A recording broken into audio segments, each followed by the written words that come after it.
네, 여러분 안녕하십니까. 위성락입니다.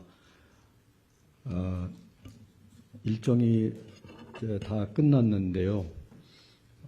대변인 브리핑이 있었던 것으로 이해합니다. 제가 좀 부연해서 더 말씀을 드리고자 나왔습니다. 오늘 대통령님께서 소화하신 주요 일정부터 말씀을 좀 드리겠습니다. 오전에 G7 정상회의 장소인 카나나스키로 이동을 해서 여러 가지 일정을 하셨습니다. 먼저 브라질 대통령, 그 다음에 유엔 사무총장, 멕시코 대통령, 인도 총리 그렇게 쭉 만나셨고, 당초 예정되었던 공식 환영식이 좀 지연됨에 따라서 그 시간대에 영국 총리, EU 정상들과도 회담을 가졌습니다. 그리고 이어서 G7 회원국과 초청국들과 함께 7번째 세션인 확대 세션에 참석했습니다. 이 세션은 말씀드린 대로 업무 오찬 형식으로 진행이 되었습니다.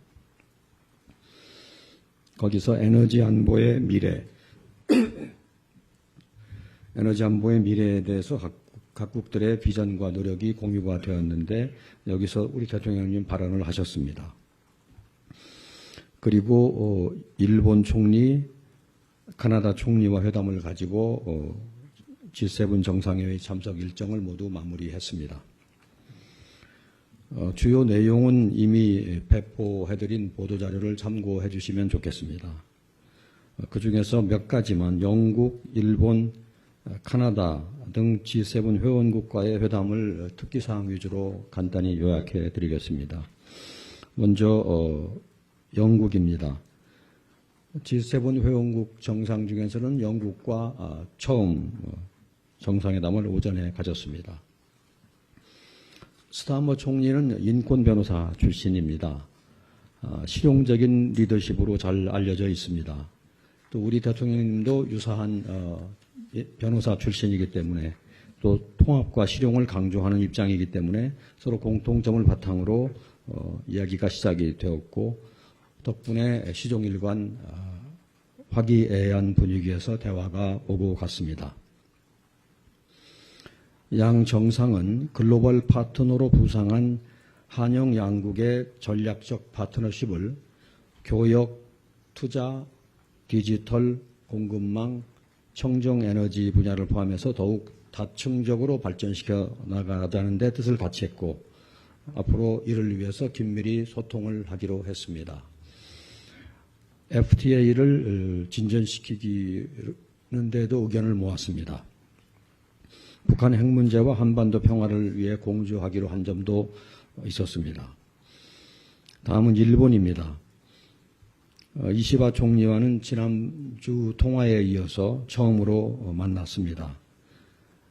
취임 후에 첫 한일 정상회담이고 또 올해가 한일 수교 60주년을 맞는 해인 만큼 양 정상은 산업, 공급망, 문화, 인적 교류를 비롯해서 제반 분야에서 협력의 의지를 다졌습니다. 양 정상은 격변하는 국제 정세 속에서 오랜 이웃인 한국과 일본의 협력이 중요하다는 데 의견을 같이 했습니다. 그리고 한반도 정세에 대한 의견도 교환했습니다. 특히 양 정상은 앞으로 다가올 새롭게 다가올 60년간 미래지향적인 한일 협력을 공고히 해 나가자는 데 뜻을 같이 했습니다. 그런 의미에서 셔틀 외교의 재개에도 의지를 다졌습니다. 전반적으로 아주 친근하고 우호적인 분위기에서 양국 관계의 협력을 잘 끌어나가자는 데 견해를 같이 했습니다. 다음은 카나다입니다. 오후에 카나다 카니 총리와 회담을 갖고 포괄적인 전략적 동반자 관계를 더욱 강화하기 위한 방안을 논의했습니다. 우리 대통령께서 이번 정상회의에 초청해준 카니 총리께 각별한 감사의 뜻을 전했고, 카니 총리는 카나다가 한국과 G7 파트너십 강화를 적극 지지하는 입장이라고 설명했습니다. 양국의 글로벌 협력 강화를 위해서 더 긴밀히 소통해 나가기로 했습니다. 특히 이 대통령이 카나다의 잠수함 획득 사업에 대해서 언급하고 전반적으로 양국 간의 방산협력, 국방 역량 강화에 대해서 협력하자고 했습니다. 카니 총리는 한국의 방산 역량을 잘 알고 있다고 하시면서 오랜 우방국인 한국과의 협력 방안을 적극 강구하겠다고 말씀하셨습니다. 마지막으로 이번 정상회의의 성과를 간략히 말씀드리겠습니다. 첫째로 국제사회에 민주한국이 돌아왔다는 메시지를 분명하게 각인시켰습니다. 한국 민주주의의 복원을 알리는 성과가 있었습니다.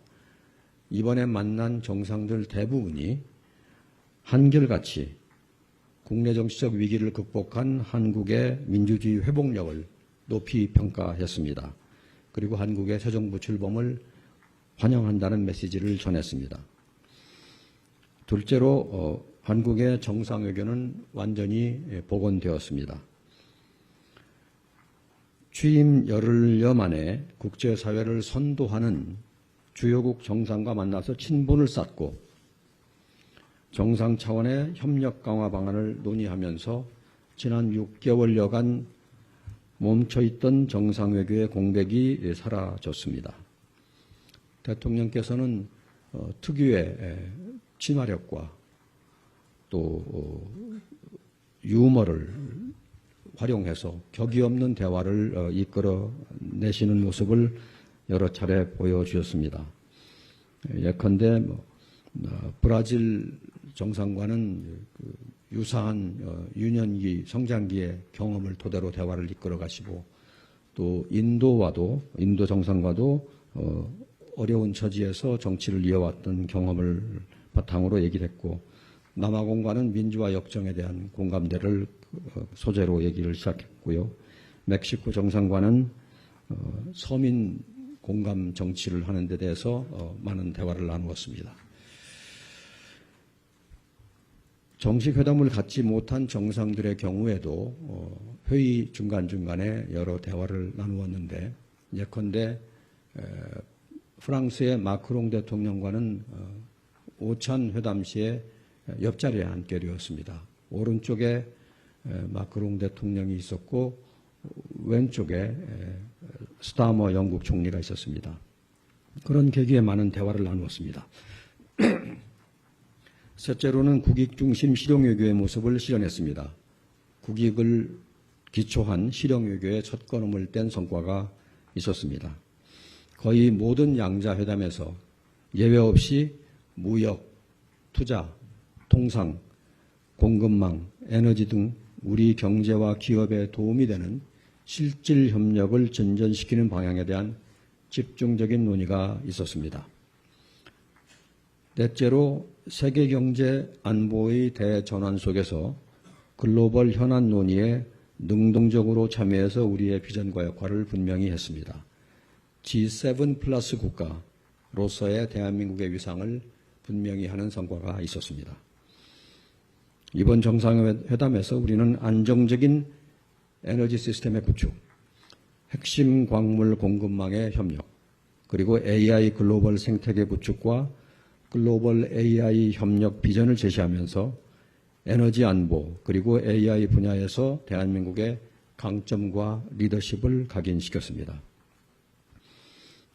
이번 G7 정상회의 참석을 시작으로 앞으로 이재명 정부는 정상외교를 더 높은 단계로 강화해 나가는 동시에 국익 중심 실용외교를 적극적으로 실천해 나가고자 합니다.